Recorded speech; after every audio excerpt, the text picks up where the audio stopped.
Hi friends, welcome once again to Prophecy Update, where we look at current events in the light of Bible prophecy. My name is Bob Michell.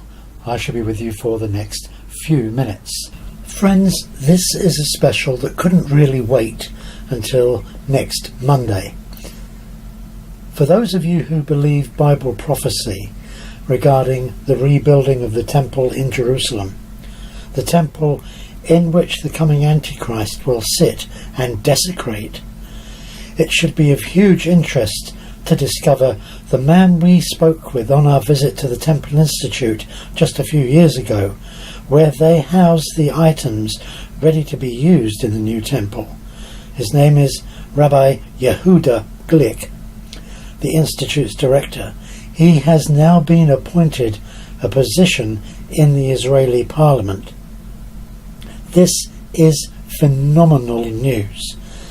This is the first time since the rebirth of the Jewish state in 1948 that any rabbi who contends for the rebuilding of the Jewish temple as fiercely as Glick has ever been appointed a place in the Israeli Knesset, the parliament.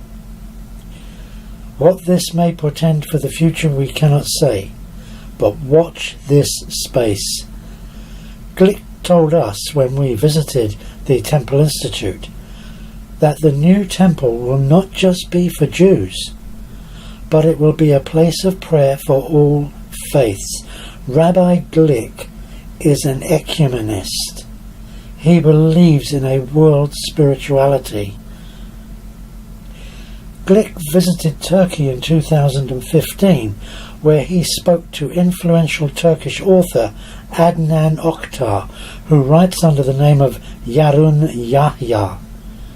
It was Oktar who also met a short while ago with the Reformed Jewish Sanhedrin when they travelled to Turkey to visit him. The Sanhedrin came together again in 2005 for the first time in 1500 years.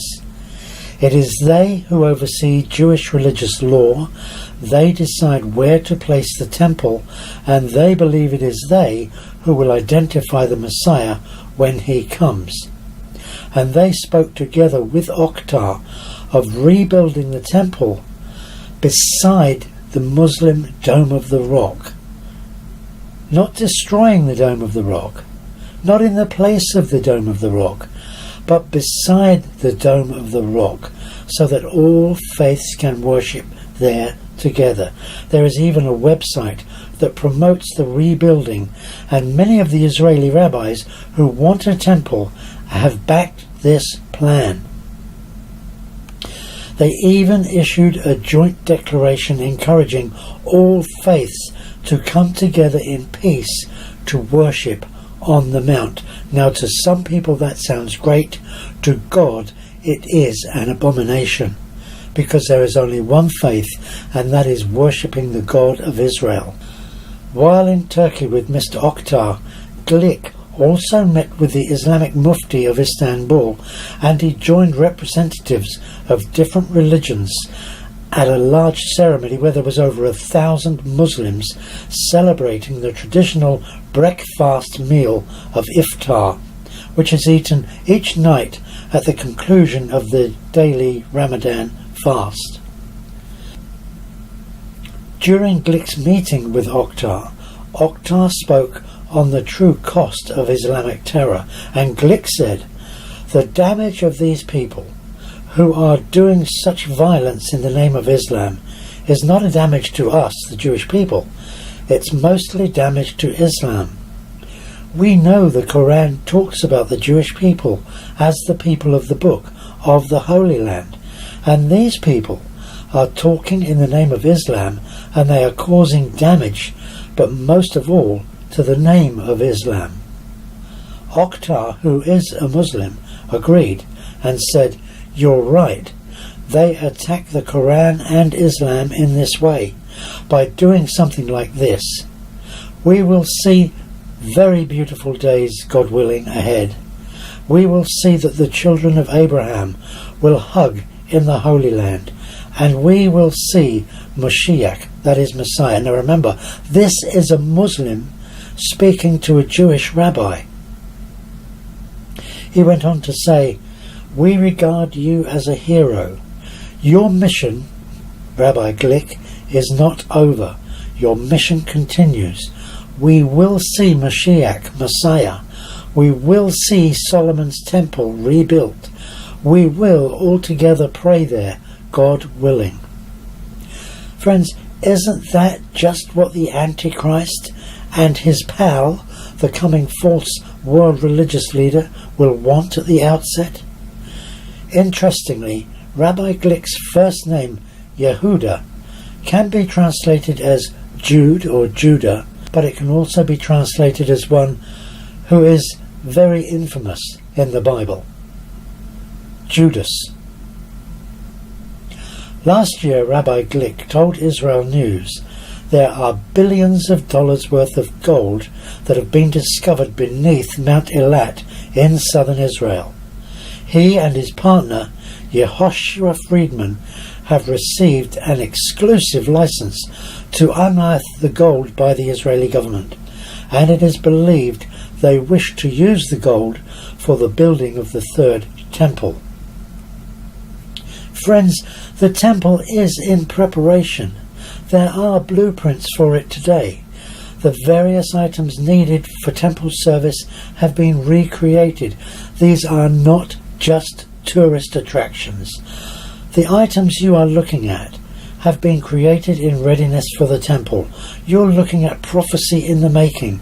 The trumpets, the harps, the table of shewbread, the pure golden menorah, the priests who through DNA techniques have been shown to be descendants of the first high priest Aaron, the brother of Moses.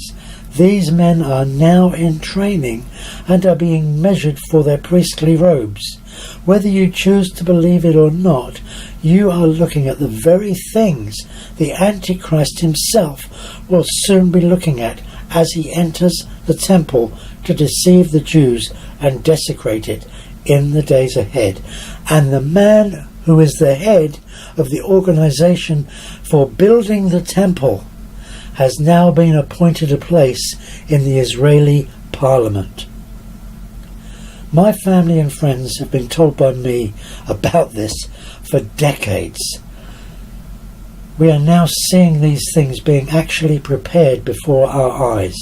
Friends, what will it take to convince you that ancient Bible prophecy for the last days is real? It's happening now. There comes a time when coincidence flies out the window in the face of true prophetic fulfillment. That time is now. Turn and follow Jesus Christ before it is too late. Time is most certainly running out now, and now is the time to ask forgiveness for your sins and to ask Jesus to come and change you, make you a child of God, and make you his follower.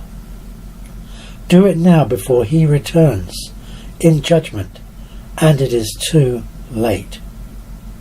These are such interesting days to be alive, like no other days in history, because we are seeing prophecy being fulfilled that was predicted to happen in the end times.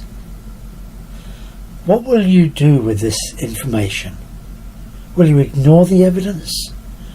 Or will you come to Jesus Christ and be changed today? You know, I have good news and I have bad news.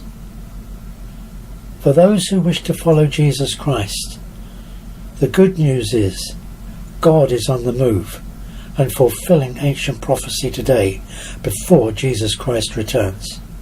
The bad news for those who do not wish to follow Jesus Christ is this: God is on the move and is fulfilling ancient prophecy today. It all depends whose side you are on. You would be crazy not to make the right choice. Choose Christ before it is too late. God bless you.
Who knows what the coming days will bring?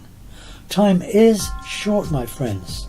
All history will finally come together with the fulfillment of the ultimate prophecy, the return of the Messiah, Yeshua. So heads up, watch the Middle East, because that is where it will all come to pass in the days and the years ahead. God bless you.